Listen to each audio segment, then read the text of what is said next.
Yes, Paulo, thank you for having me on this program. My name is Polickel Ajayan. I am a professor at Rice University in Houston, Texas. Uh,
Everywhere is to do with a length scale, which is nano.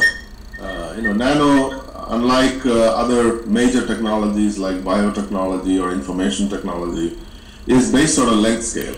And that is particularly interesting because when materials become small, when they become close to a nano, again, 1 nanometer is 1 billionth of a meter, so it's a very, very small scale. But when materials become that small, then the properties also change significantly.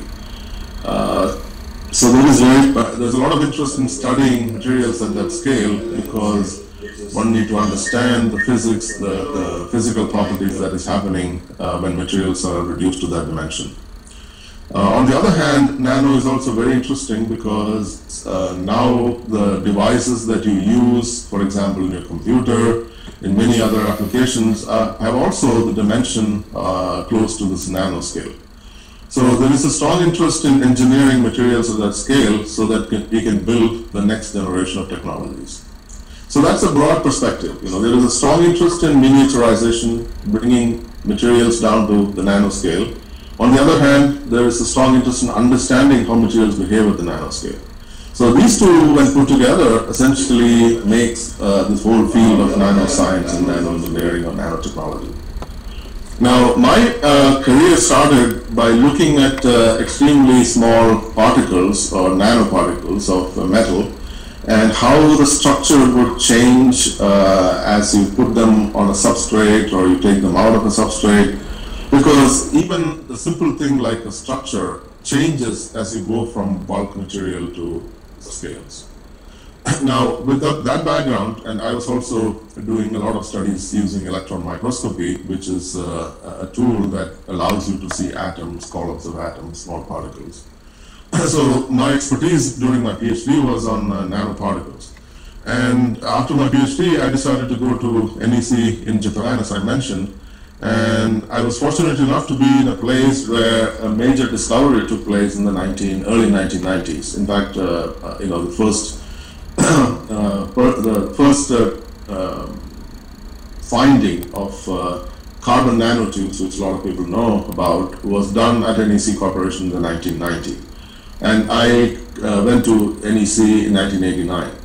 So we were the team at NEC, including the first person who actually noticed the nanotubes, Dr. Sunio Ujima. I was actually working in his group, and a few other people at NEC. We were doing really early work on understanding how these kind of structures like carbon nanotubes could be made, how they could be characterized, what kind of possibilities there are in terms of application. How does the electronic structure change as you make different types of nanotubes? So we were really doing very early work on this material at NEC Corporation during the early 90s. Since then I have worked on carbon nanotubes for a very, very long time. Looked at the structure of this material, looked at how you can synthesize various types of nanotubes, what kind of many kinds of applications that would be useful. For example, electronic interconnects, energy storage like battery, structural materials like composites, electronic devices, sensors. So we have worked on a variety of things, and of course, a large number of people and groups around the world has worked on carbon nanotubes, so that this is really material that would revolutionize technology. That was a hope in the very early 90s when we were beginning to work on these type of materials. And with time, you understand not just the opportunities but also challenges. And one of the things that you realize is that when you're really at the nanoscale, engineering these materials into various configurations and building devices with those kind of small, extremely small structures is not that simple. There are some intrinsic challenges that become bottlenecks in defining how these technologies evolve and how big commercialization happens using these kind of technologies. So that's kind of the premise of perhaps this conversation. And right now we still do a lot of work on nanotubes, but people have also moved into other type of nanostructures such as graphene. Graphene is, in terms of the basic structure, it's very similar to carbon nanotubes, but it's a different dimensionality. There's a flat structure compared to a tubular structure. And people are now, a large number of scientists are working on materials like graphene and other types of two-dimensional materials. So again, I can stop here, and we can go on with specific questions and specific materials or technologies as we go along. I think it will be good if you talk something about the ripe of the developing of nanotubes or carbons. You asked me, what did you say? Can you repeat that? The hype of the development of nanotubes. Oh, the hype, you mean? Yeah. Oh, I see. Well, I mean, I think this was the early stages of carbon nanotubes, or nanostructures in general, as I said, took place in the 90s, and people realized that there was a lot of potential. For example, these kind of nanotubes are made of graphitic carbon, solid carbon that forms in graphite-like material.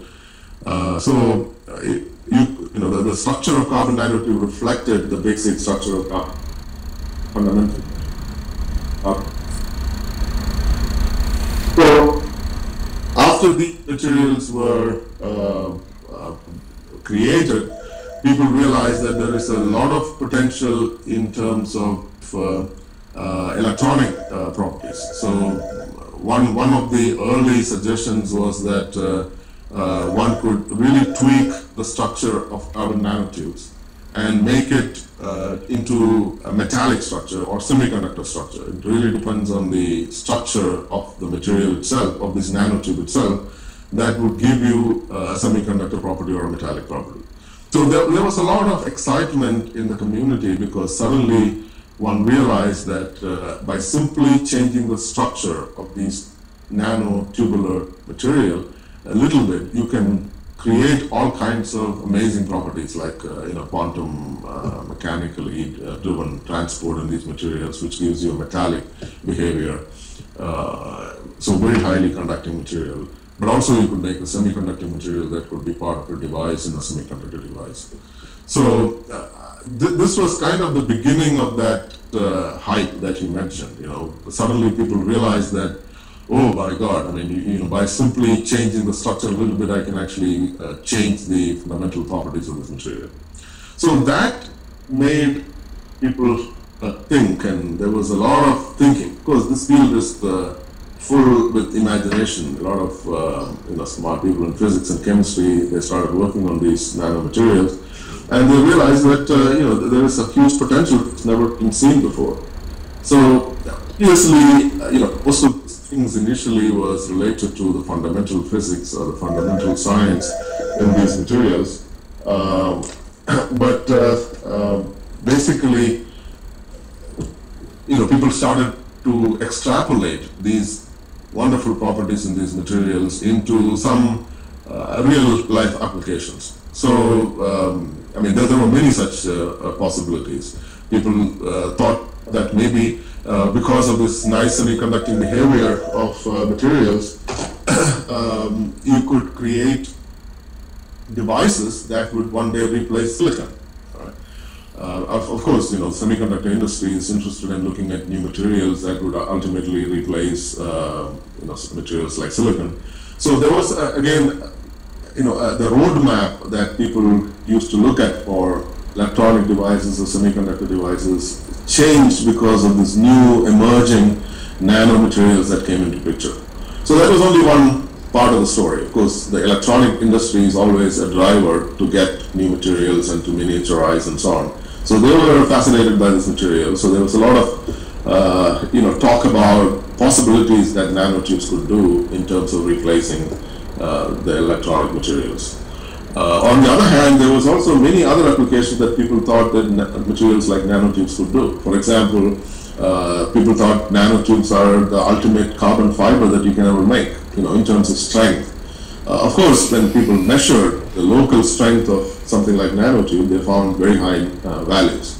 The fundamental bonding in nanotube, the carbon-carbon bond, is very strong. So if you actually make a local measurement, you can get very high values for the strength and stiffness and so on. So again, there was this extrapolation from this fundamental measurement to possibilities of applications. And people thought that by making longer fibers or something like that, you could perhaps replace the carbon fibers that exist today. But again, it was not so easy because people realized that when you put these nanotubes into a matrix to make a composite or some kind of a structural material, everything is dominated by the interface between the nanostructure and the matrix. And it's not easy to control that interface, it's not easy to engineer that interface. So it became more of a fundamental bottleneck than a simple transition from single particle behavior to larger structures. So what typically we find is that as we scale size, you take one nanotube, you have a wonderful behavior in that, very high strength, very high conductivity. But then as you put more and more nanotubes together to make larger cables or fibers, then you start a deterioration because the interface properties begin to dominate. So this is again a disconnect that people did not really see very early on, or at least didn't want to see, because people were so excited about these amazing fundamental properties that individual nanostructures hold. There are many other examples. People who were during the early stages of this nanotube research, there were companies that were showing possibilities of using carbon nanotubes as a field emission display, for maybe the backlit displays of your computer might change, they thought. So there were such extrapolations, which has not really completely borne out because of some of these basic challenges that I mentioned, the interface problems. Controlling the chirality of nanotubes that will give you a specific type of electronic material. Because I said that you can, by tweaking, you can go from we can go and take a nanotube from metallic to semiconductor. But of course, tweaking is not that simple when materials are so small. And it's extremely difficult to control one specific type of structure when you're making them in a large scale. So even from a point of view of how you can get to a very specific, pure kind of material structure, it became quite problematic as people realized that scaling is not such an easy issue when you come to nanomaterials, and keeping the structure the same, getting pure material. These were also quite challenging. So once again, I want to come back, because you wanted to mention about this excitement and hype. I think people found that these are materials which could have tremendous potential, and they wanted to quickly extrapolate and say that this would be easily translated into applications. But of course, these are very, very unique type of material. Their dimensions are so small, so difficult to engineer, that they didn't realize how long it's going to take, or how challenging some of these steps would be to ultimately take this material from the basic science to applications. So I think that hype was because of what the promises it showed, from the basic understanding.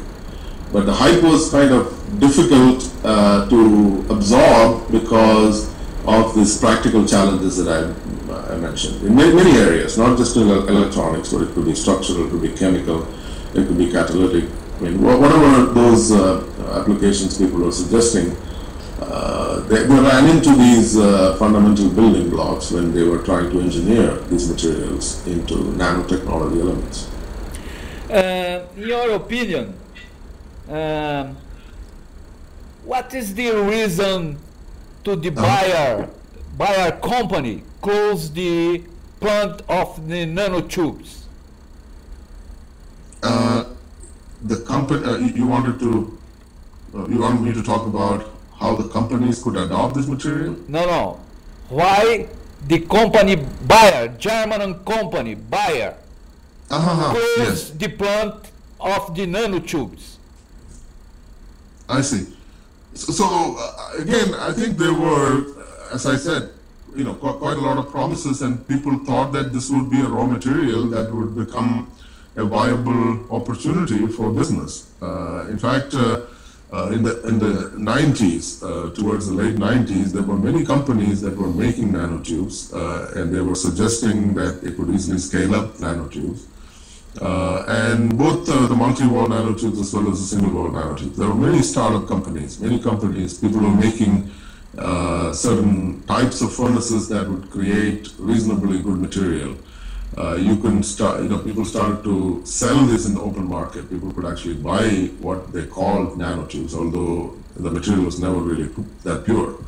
So obviously, I think this again gets translated into business opportunities, and I think companies like Bayer thought that this would be something that they can get into. And obviously things like, if you think about the applications for carbon, carbon fibers or activated carbon, there's a huge marketplace already for those. So I'm sure that what went into Bayer and other big companies is this thinking that maybe if somebody is going to develop these materials into the next generation of carbon fibers, or the next generation of membranes for water filtration, which normally carbon-based materials are good for, or any kind of big item, high volume application, then they would be a good supplier of these materials. I think that is why they probably initiated and supported activity in their companies, and they wanted to kind of mass produce this material.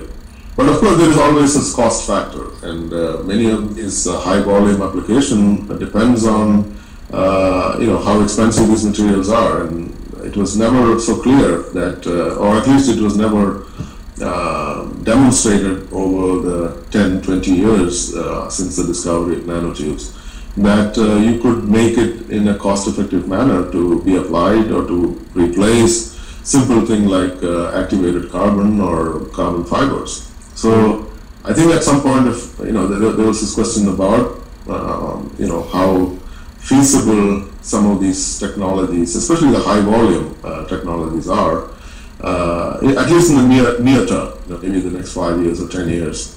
And I have a feeling that that's the reason why they are at some point of time give up. Again, I don't know the complete details, but that probably was the thinking. And you think that the next hype will occur with the graphene? Well, I mean, we have gone through many materials over time. There were quantum dots, there was fullerenes, there was nanotubes, graphene, and now there are 2D materials. And the academic community is mostly interested or fascinated by the basic science. So they are involved in extracting or understanding the basic science in all these different materials. And of course, graphene is very different from nanotube because of the dimensionality and of certain types of physics that exist in these materials. But nevertheless, the scientific community, or academic community in general, is fascinated by the basic science in these systems. That leads to some kind of hype because it gets extrapolated, especially these days. This did not happen 20 years ago when media was not really connected to the basic science community that much. I remember my PhD times, we also were working on nanomaterials and we published excellent papers in Nature and those kind of journals. But it was never really, exploited or, expanded or extrapolated to suggest that this would, change technologies. Of course, there was always a thinking, there was always at the back of the mind, thinking about the possibility. There was no timeline attached to that kind of thinking. But now things have changed. I mean, everything is in the open. People talk about things, and small things get blown up and extrapolated.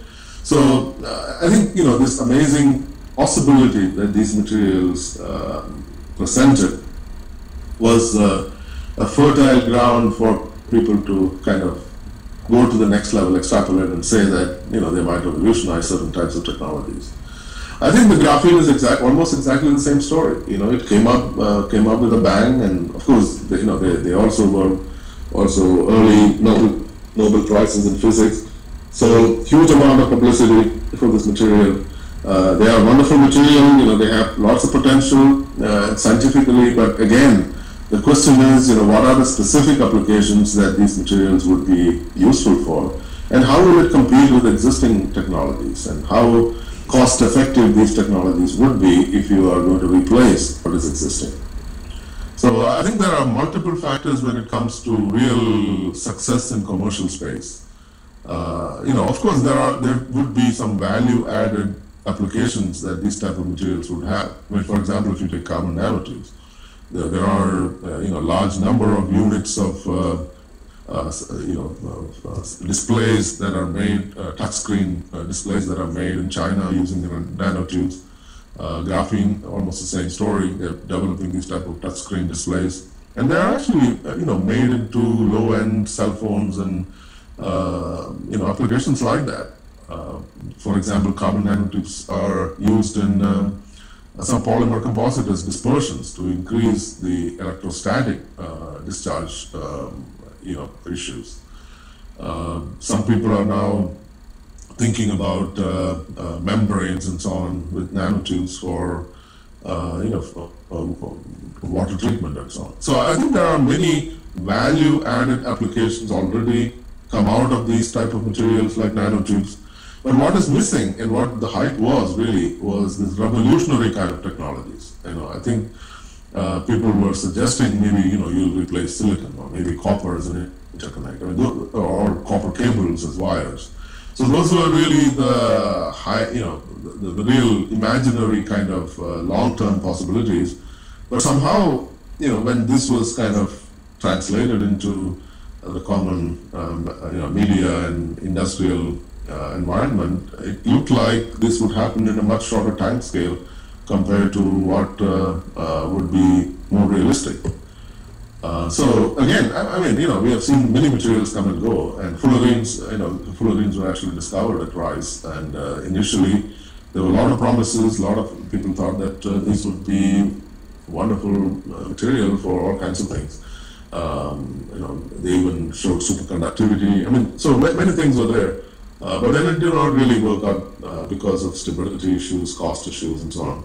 And then came nanotubes. Nanotubes had the same thing. They had this amazing structure property correlation suggesting they would be electronic materials, and many applications were suggested. Many tried, it took a long time, and again, people are still trying, but it has not really been the kind of revolution that people thought it would be. And the same thing with graphene. Graphene is 10 years older, or 10 years younger in that sense.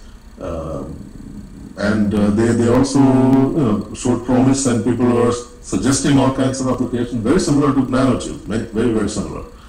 But whether graphene is going to replace existing semiconductors is a big question. I don't think it is going to happen in a very short time frame. So, either we have to kind of change our time scales when we talk about these things in terms of applications, or we have to kind of be realistic in what the basic science needs and how long some of these things will take for them to become real applications. You make a reference to science-based. Mm-hmm. My question is, you believe in the division science-based and the applied science in our days? Well, I think it is connected, but I think it's not really oftentimes a linear, plot. So it is very difficult to kind of say that, this particular basic science would lead to a technology in a certain period of time. For various reasons, oftentimes when somebody discovers something in the lab, very basic science, very basic research, he doesn't doesn't really think about what are the practical challenges, engineering challenges, to get that into a real product that would compete with existing materials. And not only that, there's also a cost issue in the end, right? So one of the things that our group has been doing over the last several years is this specific question about nano engineering. So let's say that I have a nanotube that has got an amazing property. How do I scale and engineer a larger structure that we can use with that property? And it seems that it's not easy, because as I put more nanotubes together, I start getting interfacial problems, I start losing my property, and ultimately, you don't get what you can, extrapolate from a single particle behavior. Again, an interesting thing that many people, I often quote, and this is quoting Richard Smalley from Rice, who got the Nobel Prize in the discovery of fullerene. And he used to say something like, I'm fascinated by nanotubes, and I want to make a long cable and go fishing with that cable. And that kind of a statement comes from the fact that an individual nanotube has got an amazing property, and it has been discovered using basic research, basic science.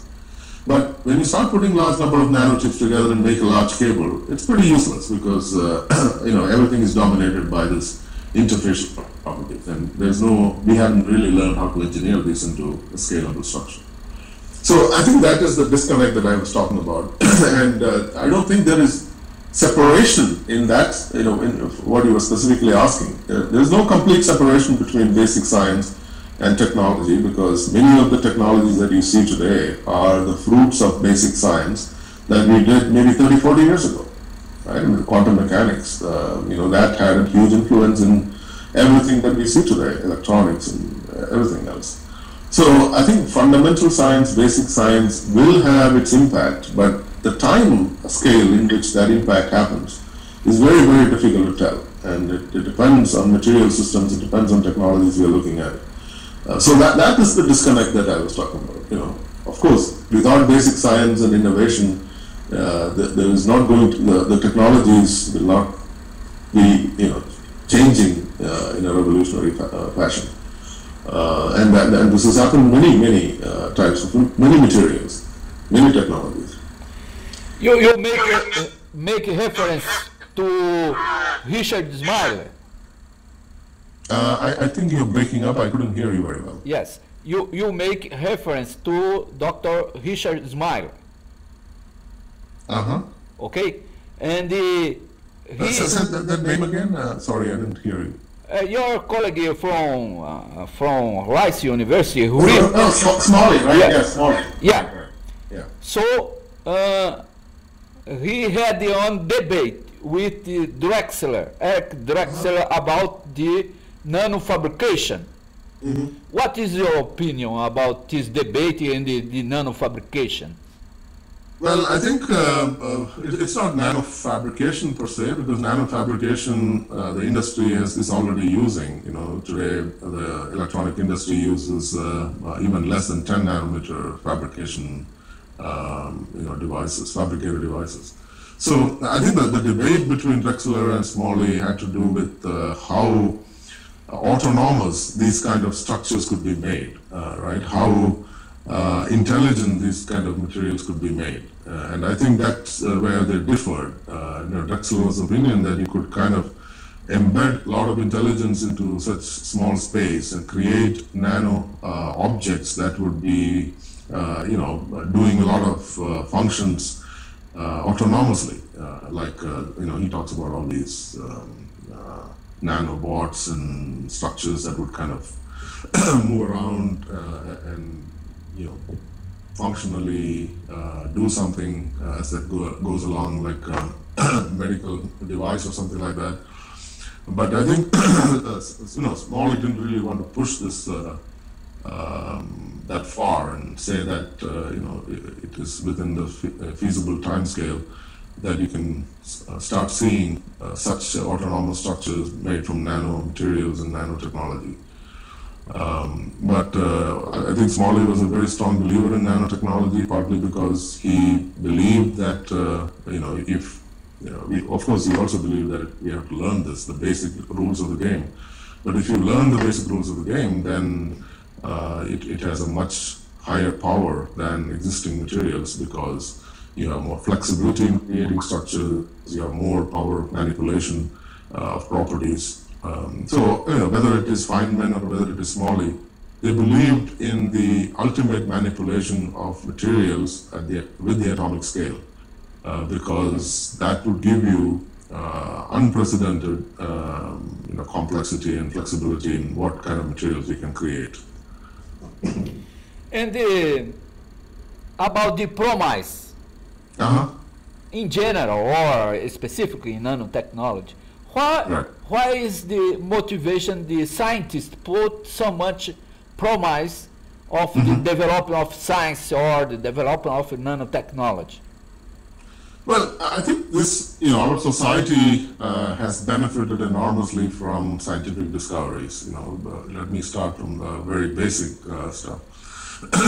I mean, all the things that we see and use today, in a modern world, whether it is for information storage or whether it is for transportation, I think it's all the result of basic scientific discoveries that we have made in the last 50 or maybe 100 years.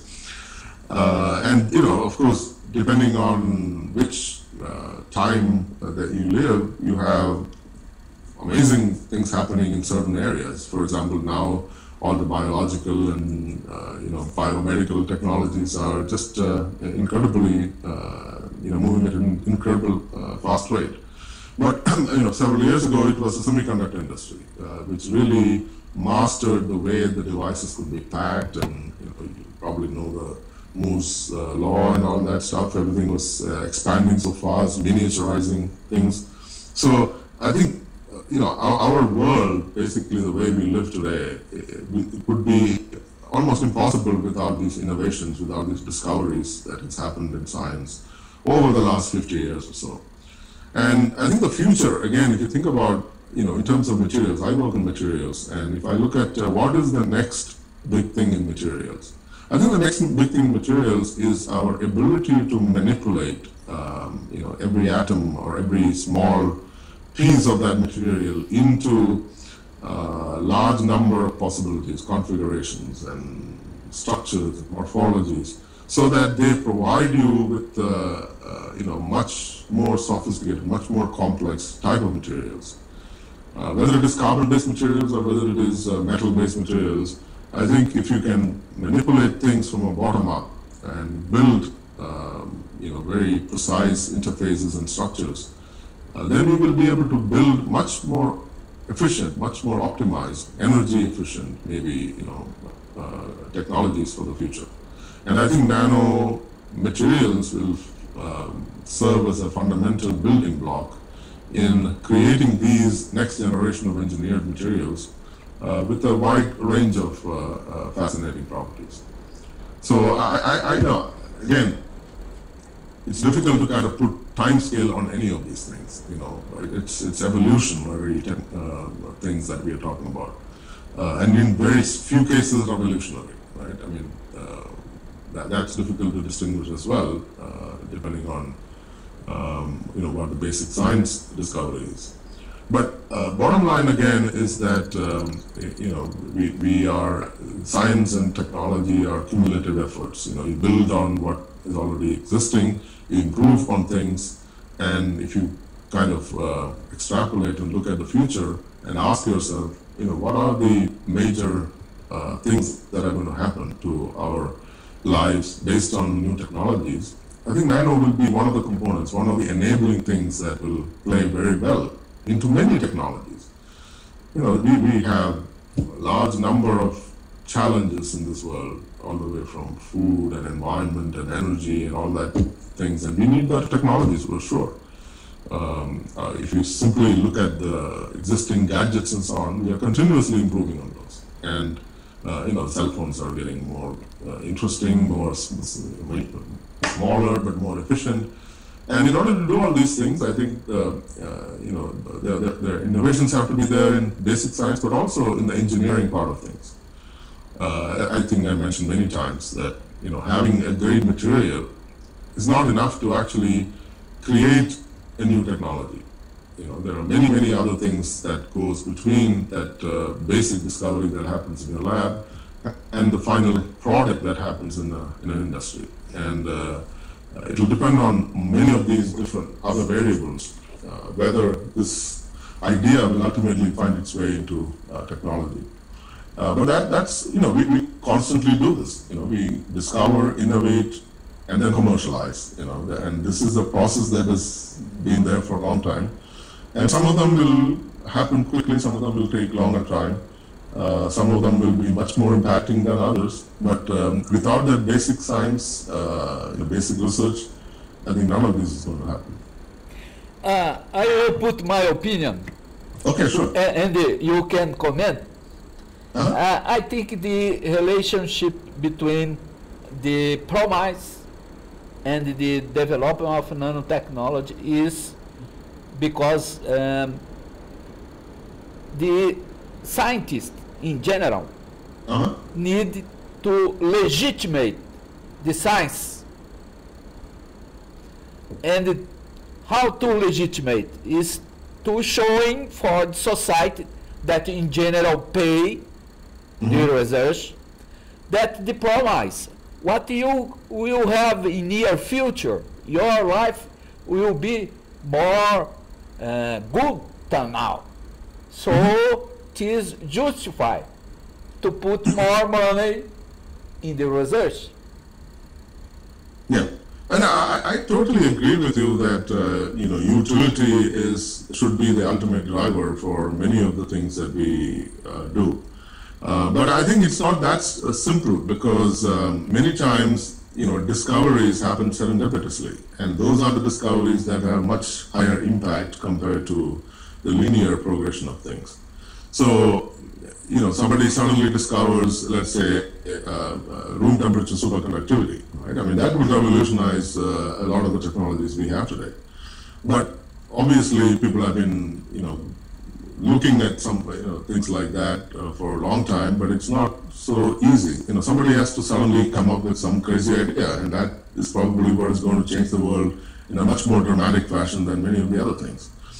Of course, doing blue sky research has also, one can also justify in some sense that, this accidental discoveries also mean a lot to technologies and humankind.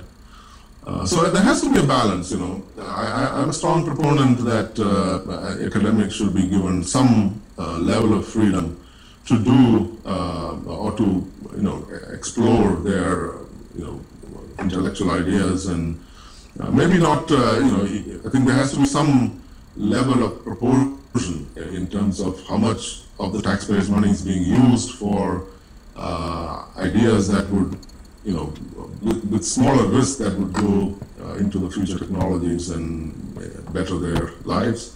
But I think there has to be a certain level of resources available for people to explore and to, really come up, or to hopefully come up with some ideas that would change the world in a broader sense. So, I agree for most part what you said, but I think there has to be some freedom and some level of open blue sky type of research that ultimately might benefit everyone. Yes, every year we made here in Brazil, we organized one seminar, international seminar about nanotechnology, society and environment. Yes. And in 2009, Mr. Mikhail Rocco from National Nanotechnology Initiative. Oh yeah, I know Mike very well, actually. Yeah, he was in our seminar. We made the open conference. And he showed the budget of the NNI. Right. And in the end, I was in the table to make the debate. And I asked him about the things that he don't told for us in that occasion. It's about the budget of the National Nanotechnology Initiative. How is the part to military research? What is that, Paul? The part of the budget that put in research for military area. Okay, the military applications, right? Yes, military applications. And he told for us that it was between 25 and 33%. So, more or less, if you divide the budget in 4 parts, one part is for these things of research. What do you think about this? Well, I think, there are several constituencies that would contribute to research in nanotechnology. Again, being the kind of technology it is, it's so enabling and so broad, so it impacts anything from electronics to medical, ultimately. So, obviously the defense agencies and other, in fact, I get quite a bit of funding from DOD to do basic science. I think that they certainly are interested in the impact of nanotechnology in the next generation of devices and structures and so on. And they're hoping that these type of nanotechnology can impact their own programs and their own long-term vision on what they would like to do. So I think it's important that there has to be a national perspective on how the budget needs to be divided and what are the national priorities. The United States has, of course, a much broader portfolio. So I think there's a much larger division of the budget, as you saw in Mike's presentation. But in a place like Brazil or maybe India, where I actually originally come from, one has to prioritize and see what is important for national priorities. What is going to take the economy further quickly and be in competition. These days, if you look around the globe, there's been so much investment from the Asian countries in developing technologies like nano, especially China and Korea, has put an enormous amount of money. And with the hope that, they can be leaders in this business as the next generation of technologies come into picture.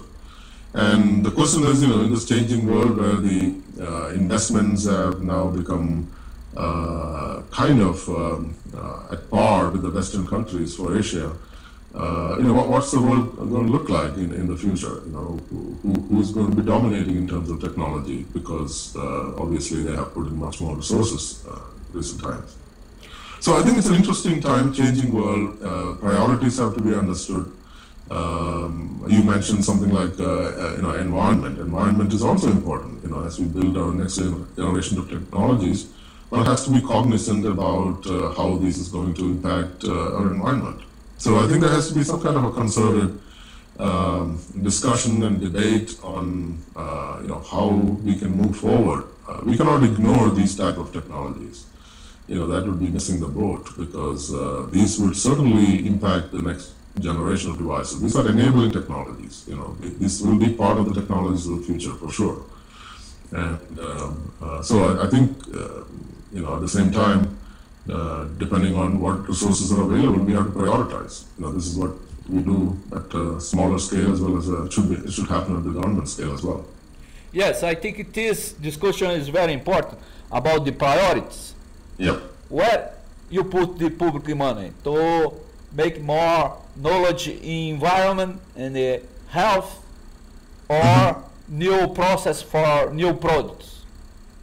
Right. And places like Brazil is very, very important, because you don't have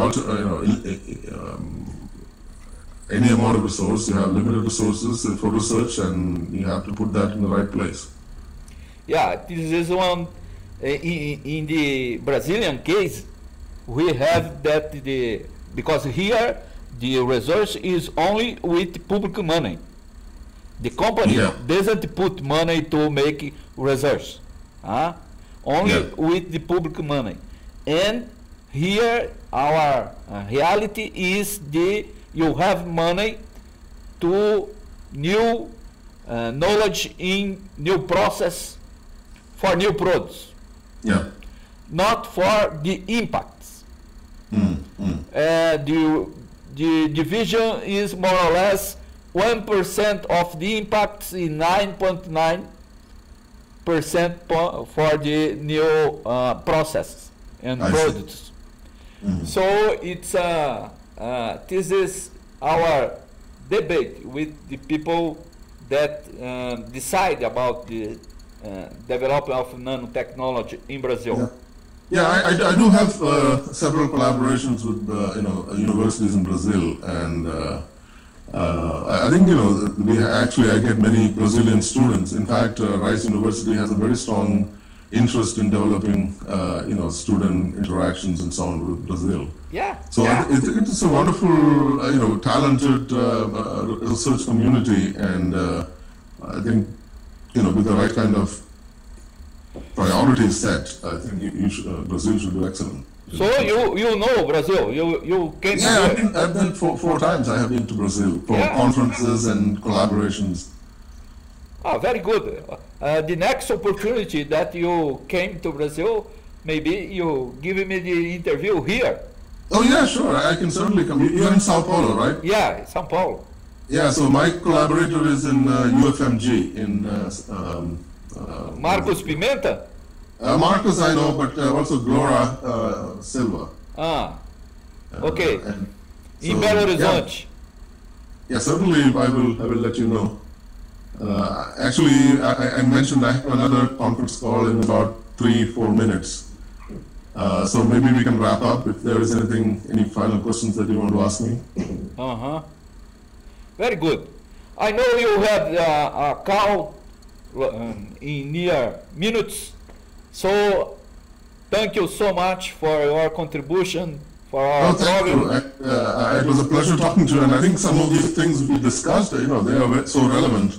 Because, I think ultimately I always feel that the society owes a lot to basic science and technology, and somehow that connection has to be made, and the people have to realize, or the public has to realize that as much as it's their money that goes into research, the benefit that they get from technology, maybe not directly from the local investment, but in general, global investment, has been amazing, right? I mean, the world has changed, the modern world is because of the technology, and this has to be taught into minds of young people and the public in general. Well, this is my last point.